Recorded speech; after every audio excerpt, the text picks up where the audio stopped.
اچھا، اب اگلی چیز پہ آتے ہیں، ٹاپک پہ جو بہت امپورٹنٹ ہے. ایک تو ہمیں پتہ لگ گیا کہ دعا قبول ضرور ہوتی ہے، فارمز ڈفرینٹ ہو سکتی ہیں، شکلیں ڈفرینٹ ہو سکتی ہیں. اب ہمیں یہ پتہ ہونا چاہیے کہ ہم اپنی دعاؤں کو قبول کیسے کروا سکتے ہیں. یہ بڑا امپورٹنٹ ہے، کیونکہ وہ اوقات، وہ اعمال، وہ طریقے کیا ہیں کہ جس طریقے سے ہم اللہ کو پکاریں گے تو اللہ ہماری دعاؤں کو قبول کرے گا. ایک حدیث میں آتا ہے، نبی صلی اللہ علیہ وسلم نے فرمایا، ترمذی کی روایت ہے، آپ صلی اللہ علیہ وسلم نے فرمایا کہ کہ بندہ اگر مصائب کے وقت اللہ کو پکارتا رہتا ہے، اللہ سے دعا کرتا رہتا ہے، بلکہ اس طریقے سے ہے کہ اگر تم چاہتے ہو کہ مصائب کے وقت تمہاری دعائیں قبول ہوں تو تم اللہ کو فراخی کے دنوں میں کثرت سے پکارا کرو. ہم نے پہلے بھی بات کی کہ ہم اللہ کو اس وقت پکارنا شروع کرتے ہیں جب ہماری زندگی میں مشکلات آتی ہیں، مصیبتیں آتی ہیں، پریشانیاں آتی ہیں، بیماریاں آتی ہیں، مالی تنگی آتی ہے، اولاد کے ایشوز آتے ہیں. اس وقت ہم اللہ کی طرف متوجہ ہوتے ہیں اور ہماری دعاؤں کی جو ڈیوریشن ہے اور ہماری دعا مانگنے کی جو طریقہ ہے اور جو ہمارے اندر ایک فیلنگ ہوتی ہے دعا مانگتے ہوئے، وہ اس وقت جیسی ہوتی ہے، وہ عام حالات میں نہیں ہوتی. اس حدیث میں رسول اللہ صلی اللہ علیہ وسلم نے ہمیں بڑا زبردست فارمولا دے دیا کہ اگر ہم چاہتے ہیں کہ ہماری دعائیں مصیبت کے وقت قبول ہوں، سنی جائیں، تو فراخی کے دنوں میں جب اللہ نے مال عطا کیا ہے، جب اللہ نے صحت بھی دی ہوئی ہے، جب اللہ نے رزق میں وسعت بھی دی ہوئی ہے، جب گھر بھی ٹھیک ہے، اولاد بھی ٹھیک ہے، جاب بھی ٹھیک چل رہی ہے، بزنس بھی ٹھیک چل رہا ہے، سب چیزیں آپ کو عافیت والی لگ رہی ہیں، تو اس وقت اللہ کو زیادہ سے زیادہ پکاریں. کیونکہ جو انسان اس وقت اللہ کو زیادہ سے زیادہ پکارتا ہے اور کثرت سے دعائیں کرتا ہے، پھر جب اسی انسان پہ مشکلات آتی ہیں، مصیبتیں آتی ہیں، پریشانیاں آتی ہیں، تو اللہ سبحانہ تعالیٰ اس کی مصیبتوں اور مشکلات میں بھی اس کی دعاؤں کو جو ہے وہ قبول کرتا ہے. اس کی وجہ کیا ہے کہ اگر دیکھا جائے تو اللہ سبحانہ تعالیٰ کو اپنے بندے کی عاجزی بڑی پسند ہے، اور وہ عاجزی صرف مصیبت کے حالات میں نہیں بلکہ فراخی میں بھی، جب حالات اچھے ہیں. کیونکہ بندے تو ہم اللہ کے ہی ہیں، وہی اللہ جو ہمیں رزق دیتا ہے، وہی اللہ جس نے ہمیں اس دنیا میں بھیجا، وہی اللہ جو ہماری موت کے فیصلے کرتا ہے، وہی اللہ ہے جو ہمارے لیے دنیا میں جو بھی سچویشن چل رہتے ہیں وہ سب فیصلے وہی کر رہا ہوتا ہے. تو جب ہمارے اوپر آئیڈیل سچویشن ہوتی ہے اور ہم اللہ کو بھول جاتے ہیں، تو پھر اللہ سبحانہ تعالیٰ بھی تو دیکھتا ہے نا اپنے بندے کو کہ میں نے جب ساری نعمتیں اس کو دی تھی، نعمتیں تو میں نے ہی دی ہیں، یہ جس رزق کو انجوائے کر رہا ہے اور اس کی وجہ سے مجھے بھول گیا ہے، جس اولاد کو یہ انجوائے کر رہا ہے ان کے ساتھ مزے لوٹ رہا ہے اور مجھے بھول گیا ان کی وجہ سے، جس مال کو یہ انجوائے کر رہا ہے اور اس کی وجہ سے مجھے بھول گیا ہے، جو گھر ہے اس کے اندر یہ اتنا گم ہو گیا اس کو سجانے میں، یا گم ہو گیا اس کو سجانے میں مستقل، دیا تو میں نے ہی ہے لیکن یہ مجھے بھول گیا ہے. تو فراخی کے دنوں میں مجھے بھول گیا، سب کچھ میرا دیا ہوا تھا اور مجھے ہی نہیں پکار رہا، مجھ سے ہی دعا نہیں کر رہا. اور ویسے بھی اللہ سبحانہ تعالیٰ کو یہ بات پسند نہیں ہے کہ لوگ بندے اس سے دعا نہ کریں. اللہ کو یہ چیز زیادہ محبوب ہے کہ اس کے بندے اس کے سامنے ہاتھ اٹھائیں، دعائیں مانگیں، اس کے سامنے اپنی عاجزی کا اظہار کریں. اور یہ ویسے بھی دعا کا نہ مانگنا کیا ہے، یہ ایک قسم کی تکبر کی بھی نشانی ہے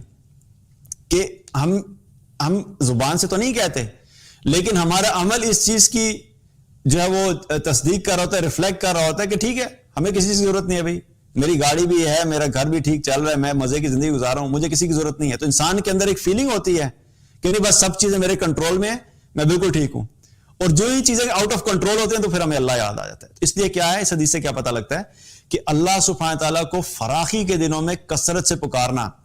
اور اللہ سے دعائیں کرنا، تو جو شخص ایسا کرتا ہے تو پھر جب مصیبت کا وقت آتا ہے، آزمائشیں آتی ہیں، پریشانیاں آتی ہیں، تو اللہ سبحانہ تعالیٰ اس وقت بھی اپنے بندے کو پھر یاد رکھتا ہے. کیونکہ اس بندے نے اللہ کو فراخی کے دنوں میں یاد رکھا تو اللہ اس کو مصیبت کے دنوں میں یاد رکھتا ہے. تو فراخی کے دنوں میں کثرت سے دعا کرنا کیا ہے کہ اس سے بھی اللہ تعالیٰ دعائیں قبول کرتا ہے. دوسری چیز کیا ہے، نبی صلی اللہ علیہ وسلم نے فرمایا، صحیح مسلم کی روایت ہے کہ آپ نے فرمایا کہ بندہ اپنے رب سے سجدے کی حالت میں سب سے زیادہ قریب ہوتا ہے. تو بس تم سجدے کی حالت میں کثرت سے دعا کیا کرو. دعا اللہ سے ہم کسی حال میں بھی کر سکتے ہیں, کسی حالت میں بھی کر سکتے ہیں. ہم کھڑے ہو کے بھی کر سکتے ہیں, ہم بیٹھ کے بھی کر سکتے ہیں, ہم لیٹ کے بھی کر سکتے ہیں, ہم چلتے ہوئے بھی کر سکتے ہیں, ہم سواری پہ بھی کر سکتے ہیں. لیکن سجدے کی حالت میں, کیونکہ سجدے کی حالت ایسی ہوتی ہے کہ انسان اللہ کے سامنے اس سے زیادہ اپنی عاجزی کا اظہار نہیں کر سکتا کہ اپنا سارا جسم, ناک, ماتھا, سب کچھ جو بھی ہمارے شرف والی چیزیں ہوتی ہیں, جو عزت والی چیزیں ہوتی ہیں, ان سب کو زمین پہ رکھ کے اللہ کے سامنے یہ اظہار کرتے ہیں کہ اللہ بس ہم تیرے ہی بندے ہیں, ہم کچھ بھی نہیں ہیں, ہم بے بس ہیں, ہم بہت کمزور ہیں. اور جب سجدے کی حالت میں ہم دعا کرتے ہیں, اور ویسے بھی کہتے ہیں کہ اللہ کے بہت قریب ہوتے ہیں, تو جب قریب ہوتے ہیں اللہ کے تو کیا ہے کہ اس حالت میں بھی دعائیں قبول ہوتی ہیں. تو سجدے کی حالت میں دعاؤں کا کرنا یہ بھی جو ہے اللہ تعالیٰ اس کے ذریعے سے بھی کیا ہے اللہ تعالیٰ دعا قبول کرتا ہے. اب اس میں تھوڑی سی بات بتا دوں کہ فرض نماز میں سجدہ جو کرتے ہیں اس میں دعائیں نہیں کی جاتی, اس میں جو ہم تسبیح پڑھتے ہیں وہی پڑھیں گے. نفل نمازوں کے اندر کیا ہے کہ دعا کی جا سکتی ہے اللہ تعالیٰ سے سجدے کے اندر, اور وہ جو مسنون دعائیں ہیں آپ ان کو پڑھ سکتے ہیں. اور اگر اپنی زبان میں کرنی ہے, عربی کی دعائیں نہیں آتی, تو پھر کیا ہے کہ بغیر نماز کے بھی اگر آپ سجدہ کریں گے تو سجدے کی حالت میں آپ اللہ کو پکار سکتے. اگر نماز میں نہیں بھی تو اس کے علاوہ بھی سجدہ کیا جاتا ہے, اور سجدے کی حالت میں اللہ سے دعائیں کی جا سکتی ہیں. تو سجدے کی حالت میں زیادہ سے زیادہ اللہ کو پکاریں, اور اللہ تعالیٰ دعاؤں کو سنتا ہے. اسی طرح ایک شخص نے نبی صلی اللہ علیہ وسلم سے پوچھا کہ اللہ کے رسول کون سی دعا ہے جو زیادہ قبول ہوتی ہے؟ تو آپ صلی اللہ علیہ وسلم نے فرمایا کہ رات کے پچھلے پہر کی دعا اور فرض نماز کے بعد کی دعا, دو چیزوں کا ذکر کیا. رات کا پچھلا پہر یعنی فجر سے پہلے کا جو وقت ہے, رات کا آخری حصہ, تہجد کے لیے بھی افضل وقت ہے وہ. اگر واقعی آپ کو محسوس ہو رہا ہے کہ دعا نہیں قبول ہو رہی تو یہ بڑا آئیڈیل وقت ہے. اگر نہیں اٹھتے تو اس وقت اٹھ کے اللہ کو پکارنا شروع کر دیں, کیونکہ اس وقت میں ویسے بھی اللہ سبحانہ تعالیٰ پہلے آسمان پہ ہوتا ہے. اب پہلے آسمان پہ ہونے کا مطلب کیا ہے کہ اس کا مطلب یہ نہیں کہ اگر اللہ تعالیٰ اپنے عرش سے اوپر ہے تو اس وقت دعا نہیں سنتا, لیکن یہ ہم لوگوں کی تسلی کے لیے ہے. ورنہ تو جب ہم دعا کرتے ہیں تو اللہ سبحانہ تعالیٰ ساتویں آسمان سے اوپر ہے تب بھی سنتا ہے, لیکن ہمیں تسلی دینے کے لیے کہ تمہارا رب اور قریب ہے تمہارے, تاکہ ہمارے دل میں مزید اطمینان والی کیفیت پیدا ہو. تو اس وقت میں اللہ کو پکارنا. اور دوسرا کیا ہے, فرض نماز کے بعد جو دعا کی جاتی ہے, آپ صلی اللہ علیہ وسلم نے کیا فرمایا کہ اللہ اس کو قبول کرتا ہے. فرض نماز سے متعلق ایک چیز یہ ہے کہ میں ساتھ ساتھ اس لیے بتا رہا ہوں تاکہ کنفیوژن آپ کو نہ رہے. فرض نماز کے بعد جو اجتماعی دعا ہے وہ رسول اللہ صلی اللہ علیہ وسلم سے ثابت نہیں ہے, لیکن انفرادی دعا جو ہے وہ آپ فرض نماز کے بعد کر سکتے ہیں اور کرنی چاہیے, کیونکہ وہ دعا کا وقت ہے اور جس کے بارے میں نبی صلی اللہ علیہ وسلم نے فرمایا کہ وہ اس میں دعا قبول ہوتی ہے. اسی طریقے سے اگر ہم چاہتے ہیں کہ ہماری دعائیں قبول ہوں تو ایک عمل اور کیا جا سکتا ہے. آپ جس مشکل میں ہیں, جس پریشانی میں ہیں, اپنی اس پریشانی اور مشکل کو دیکھیے. مثال کے طور پہ اگر آپ کہ رزق میں برکت نہیں ہے, رزق کی تنگی آ گئی ہے, تو دیکھیے کہ آپ کے سوشل سرکل میں, آپ کے دوستوں میں, آپ کے فیملی میں, آپ کے آفس میں, آپ کا جو بھی سوشل سرکل ہے اس میں اور کس کو یہ پرابلم ہے. تو آپ یہ کریے کہ اس کے لیے یہ دعا کرنا شروع کر دیں. آپ کو رزق کی تنگی ہے اور آپ کے کسی جاننے والے کو بھی رزق کی تنگی آئی ہے, اپنے لیے تو دعا ہوتی ہے, لیکن آپ کیا کریں, آپ اس کے لیے دعا کرنا شروع کر دیں کہ اللہ اس کے رزق میں برکت عطا فرما, وسعت عطا فرما. جب آپ اس کے لیے دعا کریں گے تو کیا ہوگا کہ ایک حدیث میں آتا ہے, نبی صلی اللہ علیہ وسلم نے فرمایا کہ جب کوئی مسلمان اپنے دوسرے مسلمان کے پیٹھ پیچھے اس کے لیے دعا کرتا ہے تو اللہ تعالیٰ ایک فرشتے کو مقرر کر دیتا ہے, اور جب یہ دعا کرتا ہے تو وہ فرشتہ کہتا ہے آمین, اور تیرے لیے بھی اسی کی مثل ہو. تو آپ نے دعا کی دوسرے کے لیے, اور آپ کے لیے دعا کرے گا فرشتہ, اور آپ کیا کر رہے ہیں کہ آپ اس کے لیے دعا کر رہے ہیں, اس میں بھی اجر کہ دوسرے مسلمان کی خیر خواہی, دوسرے مسلمان کے لیے ہمدردی, اس کا اجر الگ, اور دوسرا اس دعا میں آٹومیٹیکلی آپ کو رپلائی آ رہا ہے فرشتے کے ذریعے سے, اور فرشتہ آمین بھی کہہ رہا ہے اور اللہ سے دعا کر رہا ہے کہ اللہ اس کے لیے بھی اسی کی مثل ہو. تو کیا ہے کہ آپ اگر کسی بھی مشکل میں ہیں تو یہ بھی دیکھیں کہ اگر اسی سے ملتی جلتی کسی کی کوئی مشکل ہے آپ اس کے لیے دعا کریں. آپ پہ کوئی بیماری ہے آپ کسی دوسرے کے لیے دعا کرنا شروع کر دیں, یا اللہ فلاں بڑا بیمار ہے اس کو صحت دے دے, یا اللہ فلاں کے کوئی یہ پریشانی ہے اس کی اس پریشانی کو دور کر دے. تو اللہ سبحانہ تعالیٰ فرشتے کے ذریعے سے آمین بھی کہلواتا ہے اور آپ کے لیے بھی وہی دعائیں جو ہے وہ چل رہی ہوتی ہیں. تو اپنے لیے بھی دعا کریں, اس کا مطلب یہ نہیں کہ اب اپنے لیے دعا نہیں کی جا سکتی, اپنے لیے بھی دعا کریں, لیکن بالخصوص دوسرے لوگوں کے لیے دعا کریں تو اس سے کیا ہے کہ ہمارے لیے جو ہماری دعا کی قبولیت کے چانسز ہوتے ہیں وہ مزید بڑھ جاتے ہیں. اسی طریقے سے دعا جو کی جا سکتی ہے وہ ایک جو طریقہ ہے دعا کا وہ کیا ہے کہ اپنے جو اعمال ہیں, جو آپ نے نیک اعمال اپنی زندگی میں کیے, ان اعمال میں سے کسی عمل کا واسطہ دیتے ہوئے اللہ سے دعا کرنا. یعنی آپ کوئی نیک عمل کرتے تھے اور آپ پہ کوئی مشکل آ گئی اور آپ دعا کرنا چاہتے ہیں تو اپنے اس نیک عمل کا واسطہ آپ اللہ کو دے سکتے ہیں. مثال کے طور پہ کوئی شخص ریگولرلی تہجد پڑھتا تھا تو وہ جب بھی کوئی مشکل آئی تو وہ اللہ کو یہ واسطہ دے سکتا ہے کہ اللہ میں یہ عمل جو کرتا تھا میں خالص تیری رضا کے لیے کرتا تھا, اگر یہ تیری رضا کے لیے کیا تو اس کو اس عمل کے بدلے میں یا اس وجہ سے میری اس مصیبت کو دور کر دے. اور اس کے لیے یہ ہمیں کہاں سے پتہ لگتا ہے؟ یہ ہمیں اس واقعے سے پتہ لگتا ہے جو بڑے ہی معروف واقعہ جو بخاری اور مسلم کے اندر موجود ہے. ان لوگوں کا وہ 3 لوگ جو کہ غار میں پھنس گئے تھے. میں اس پورے واقعے پہ تو نہیں جاؤں گا لیکن اس کو ایک جلدی سے ڈسکس کر لیتے ہیں کہ کس طریقے سے اللہ تعالیٰ نے ان کی مدد فرمائی. 3 لوگ تھے جو بخاری اور مسلم کی روایت ہے, اس کا مفہوم یہ ہے کہ نبی صلی اللہ علیہ وسلم نے فرمایا 3 لوگوں کا تذکرہ کیا کہ 3 لوگ تھے جو کہیں پہ جا رہے تھے اور کسی وجہ سے وہ غار میں پھنس گئے. جب وہ غار میں پھنسے, اب غار سے نکلنے کا کوئی راستہ نہیں انہیں مل رہا تھا, تو انہوں نے ڈسکشن کی, آپس میں بات کی, تو یہ فیصلہ کیا کہ ہم اپنے کسی نیک عمل کا جو ہے وہ اللہ تعالیٰ کو واسطہ دے کے اللہ کو پکارتے ہیں. تو تینوں نے سوچنا شروع کیا کہ کون کون سا عمل ہے. ان میں سے ایک شخص وہ تھا, اس نے اللہ سے دعا کرنا شروع کی اور کہا کہ اللہ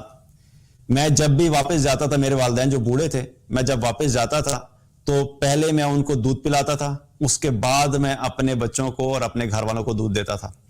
لیکن ایک دن ایسا ہوا کہ میں واپس پہنچا اور میں نے دیکھا کہ میرے والدین جو ہیں وہ سو چکے ہیں. تو میں دودھ کا پیالہ لے کے ان کے پاس کھڑا رہا اور میرے بچے روتے رہے, لیکن میں نے اپنے بچوں کو بھی دودھ نہیں دیا. جب صبح ہوئی تو میرے والدین اٹھے, میں نے ان کو دودھ کا پیالہ دیا. جب انہوں نے پی لیا اس کے بعد میں نے اپنے بچوں کے لیے جو دودھ تھا وہ دیا. تو اگر یہ عمل میں نے خالص تیری رضا کے لیے کیا ہے تو ہمیں اس مصیبت سے نجات دلا. تو اس نے جب دعا کی تو پتھر جو ہے تھوڑا سا سرک گیا. پھر دوسرا شخص تھا, اس نے بھی اپنے ایک عمل کا واسطہ دیا اور اس نے کیا کیا کہ اس نے اپنے اس عمل کا واسطہ دیا. اس نے کہا کہ یا اللہ میرے پاس ایک دن ایسی سچویشن تھی کہ میری جو کزن تھی اور